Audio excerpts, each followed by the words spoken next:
This painting fell out of a window. It hit the floor hard enough to puncture a hole straight through it. I thought it was completely ruined, but fixing the damage changed everything. The whole color scheme, the direction of the painting, all of it came from that fall. Sometimes you don't fix the damage fixes the painting.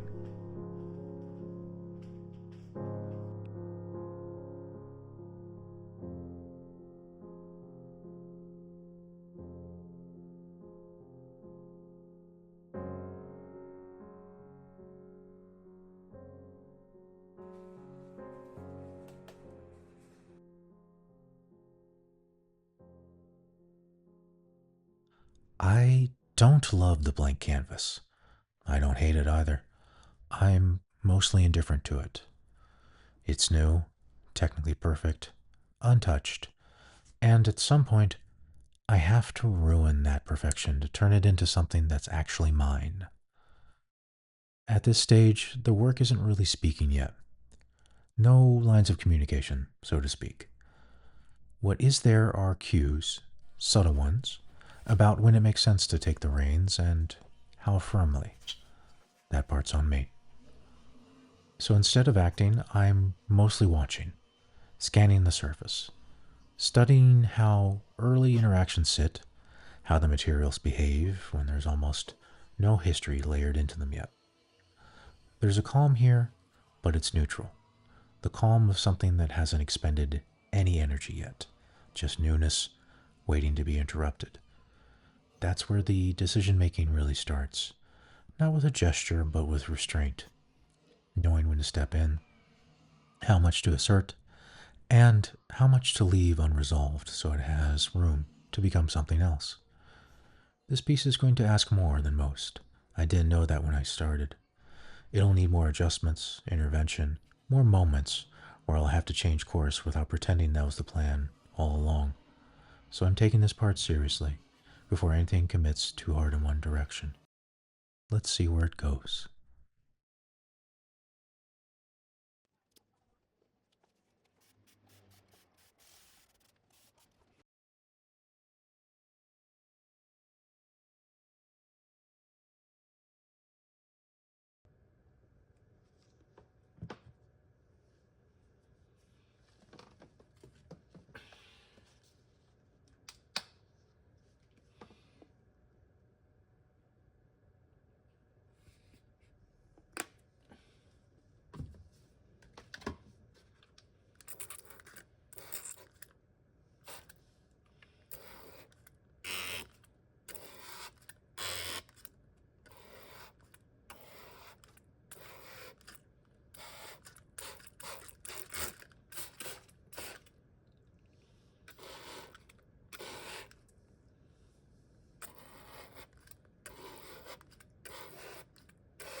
A lot of people tell me that they watch these videos when they're tired. Not just physically tired, but mentally worn down. The kind of tired that comes from too much noise, too many headlines, too many opinions pulling you in opposite directions all day, too much time on social media, getting stirred into outrage, then slowly nudged into buying something you didn't know existed till 10 minutes ago, but now desperately need to survive. You wake up already behind, already bracing yourself, already tense, and wondering if it's too early to go back to bed. I feel that so much. For me, painting is one of the few places where things can actually slow down, where time stretches instead of compresses, where I can focus on one small action at a time, one layer, one decision, one quiet moment of attention. Not because it fixes the world, it very much doesn't, but because it creates a pocket of calm inside of it, a place where the volume drops and nothing is urgently asking for a response. I hear from people who watch these long form ambient art videos late at night, or after the kids are finally asleep, or during that strange in between moment when you know you should be resting, but you're not quite sure how to do that anymore. Some people watch with the sound low, some barely look at the screen, some just let the colors move while their thoughts slowly untangle. All of that is exactly how this work is meant to be used. This isn't about keeping up. It's not about productivity. It's not about learning everything that's happening on the canvas in real time. It's about letting yourself breathe for a bit, letting your nervous system catch up with your body. That's what this painting process does for me, and that's why I keep the pace slow, the visuals calm, and the experience unhurried. If this channel gives you even a few minutes of relief, if it helps your shoulders drop, your jaw unclench, or your thoughts stop racing long enough to notice the vibrance of color, that's a win. Maybe you'll pick up something along the way about fine art, materials, or how abstract paintings come together over time. Or maybe you're just spending a little while inside a quieter world that feels more manageable than the one outside your window or inside your head. You don't have to solve anything here. You don't have to react to anything. You can just be present.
So this is why you don't put your paintings in the window on a windy day.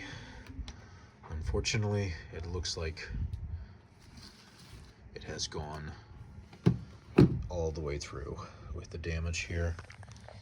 Here's a close-up. You can see at least 3 to 4 layers there.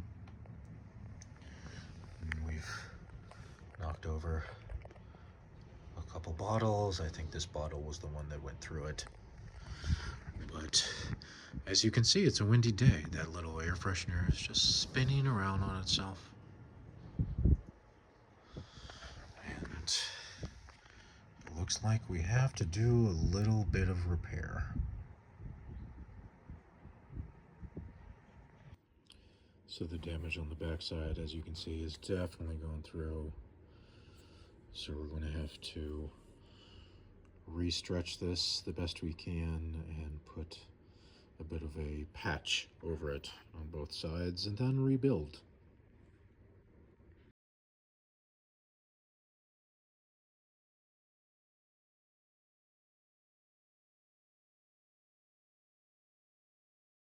I didn't know where to start, so naturally I tried something out of frustration first. I grabbed a torch and mounted a vague hope that maybe I could melt things back into place, like the heat would somehow negotiate with physics. It did not. Of course it didn't. Hindsight is such a brilliantly clear way to make the past you feel rather dumb.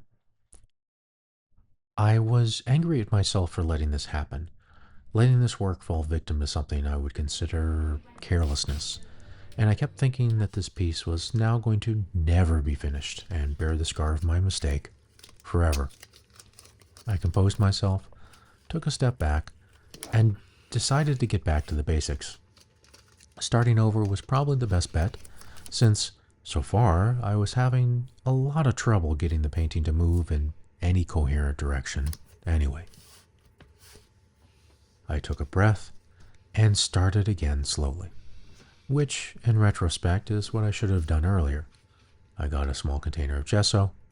I bought a small, unprepped roll of canvas after considerable searching on several sites, and I started working from the back, methodically, quietly, patching the structure instead of worrying about appearances, making things more scientific and less hopeful wanting. It turned out, other than the gesso and the canvas, I had all the tools I needed. There was no need to rush or slam everything together, so I could get back to work as fast as possible. I just had to learn a couple of things and take my time. Simple. That part took a lot of patience in the wake of my self-loathing for letting all this happen. Waiting things to set while mumbling profanity at the setback. Letting material do what it's supposed to do instead of rushing it into cooperation, and finding out how to do all this along the way. This was all new territory, as I never had had something like this happen before.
Once the back dried, I returned to the front.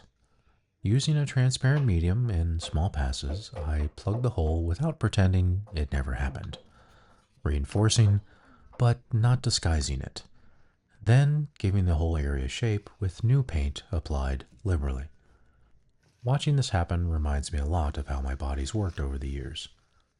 I've done objectively ridiculous things with it. Squatted close to 1,000 pounds, pulled buses, pushed strength way past what made sense on paper. And for the most part, that stuff went fine, other than breaking almost a dozen barbells and at least a few egos. What actually gets me hurt these days are the non events: walking downstairs, standing up too quickly, turning my head like I've been doing it my entire life, which apparently is now a risky move. That's how it always goes. The dramatic stressors prepare you, the quiet ones catch you off guard. The hole itself wasn't the real issue. It was what it forced me to confront: how fragile things can be, even when they're strong, and how repair is often more about patience than forced action. Regardless, like life, the work keeps going. So do you. Just hopefully with a little bit more awareness the next time you walk down the stairs.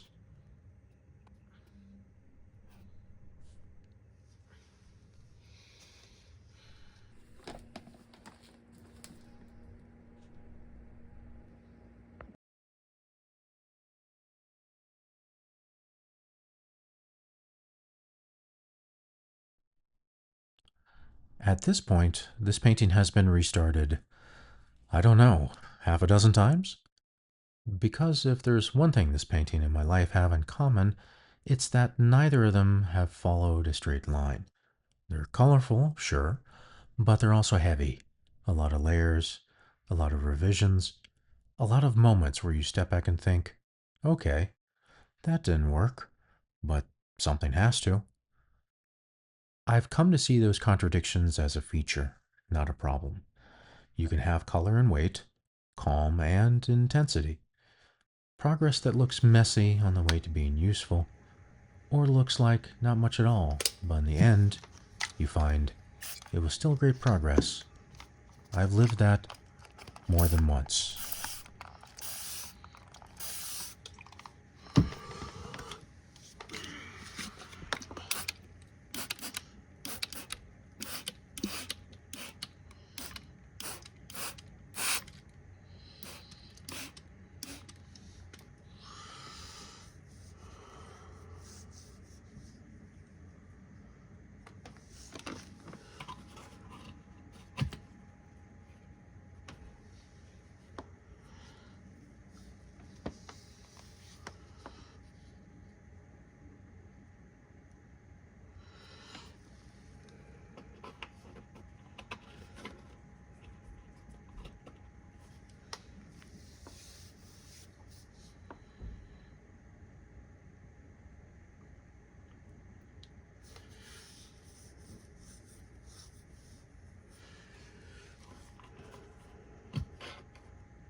I grew up on the Upper East Side.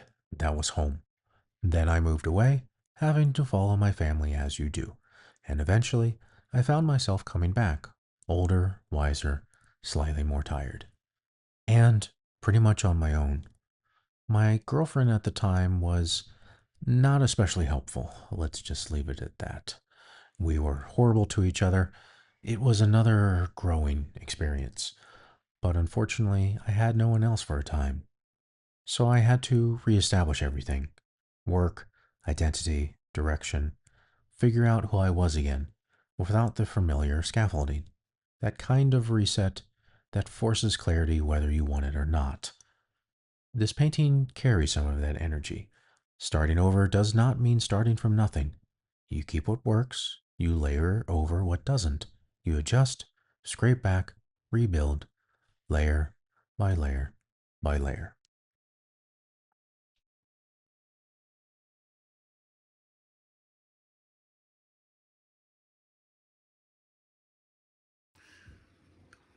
Well, as we can see, this didn't really pan out as planned. It was supposed to dry a little thinner, and it's created all sorts of ripples, and the color is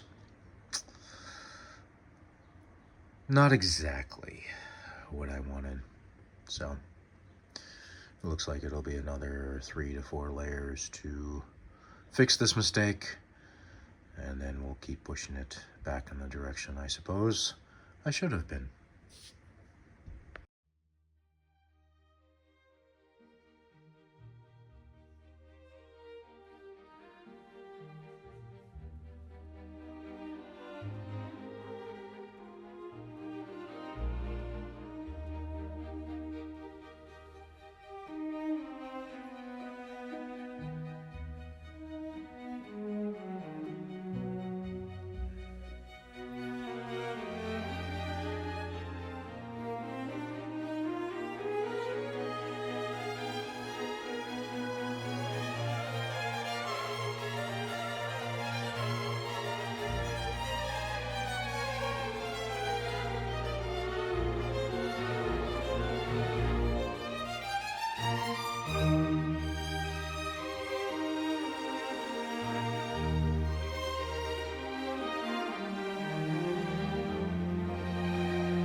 Something I keep noticing, both in painting and in life, is how rarely things move the way you expect them to.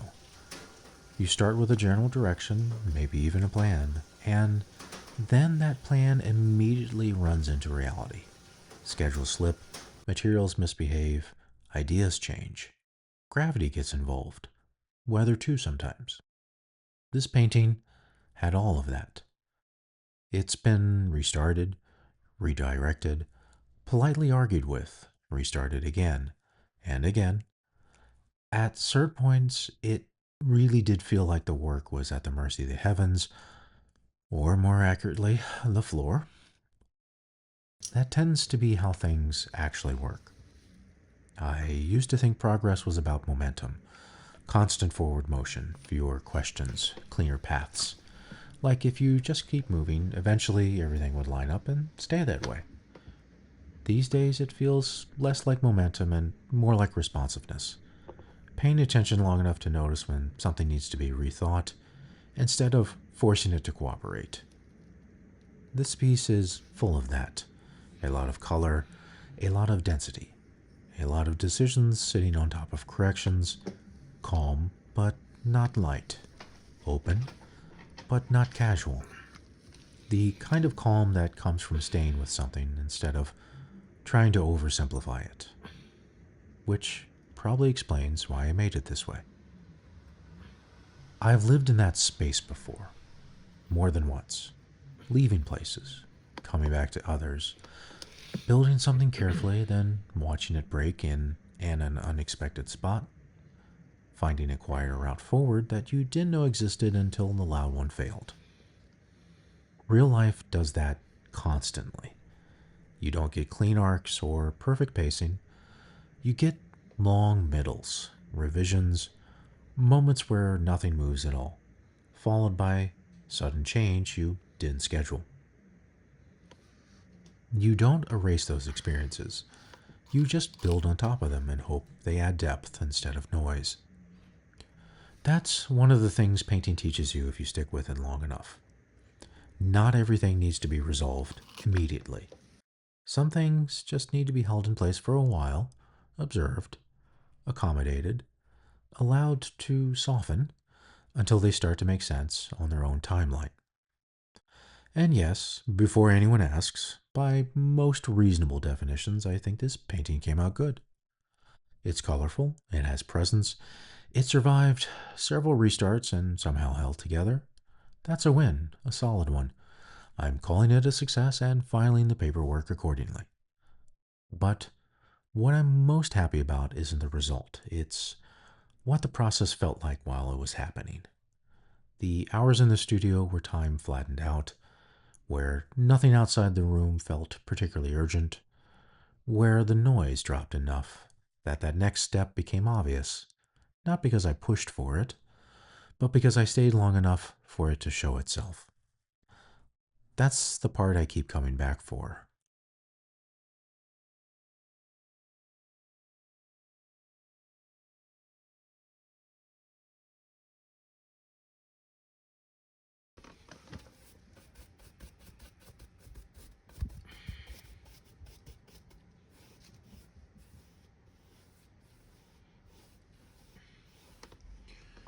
Okay.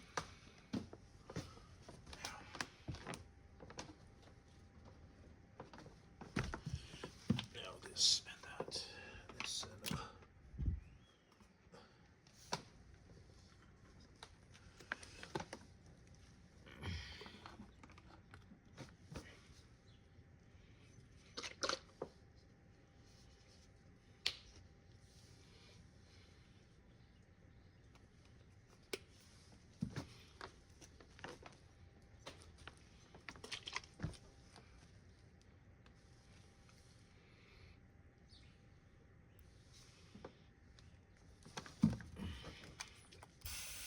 It's also why I don't get too wrapped up in arguments about what painting is supposed to look like or how artists are supposed to behave. I've tried carrying other people's definitions around. They tend to get heavy quickly and they don't fit particularly well. What does work, for me, is curiosity, staying open, letting the work teach instead of trying to prove something to it, or to those looking on from social media. That approach carried me through a lot of chapters. Different cities, different studios, different versions of myself, each one briefly convinced that they had things figured out before reality offered a counterpoint. Somehow, all of that ended up in this piece. Not literally, but structurally. Maybe it's the soul of the work, if that's a useful word here, in the way it holds contradiction without collapsing, in how it doesn't rush to explain itself or apologize for being complicated, for having scars. There's color here, but also weight, ease alongside effort, control in some areas, and a willingness to let things be imperfect in others. That balance took time. And it took accepting that restarting doesn't put you back at zero. It just means you're working from a slightly more informed place than you were before, whether you planned on learning that lesson or not. If nothing else, this painting reinforces something I've come to trust more and more, that making space for calm, actual calm, not the staged or performative kind, has real value. Not because it fixes everything, not because it makes life simpler, but because it gives you somewhere to stand while you figure out what comes next, which is really what this whole process has been about. The rest, well, the rest is what you're about to see.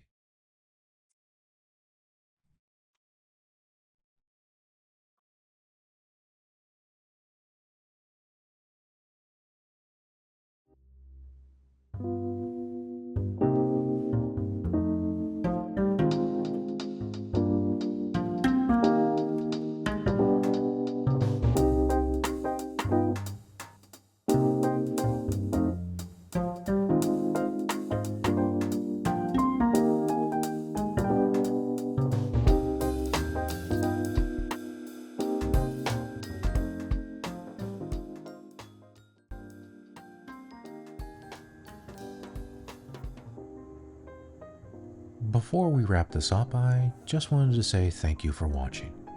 I know how easy it is to not click, to not stay, to not finish something all the way through as long as this, so the fact that you did actually means a lot. I hope you enjoyed the process, the quiet moments, the weird turns, all of it. And if you're still here, stay tuned for the next one, which I fully intend not to break, and definitely not restart a half dozen times. No promises, but that's the plan. Thanks for watching. Calm and Colors.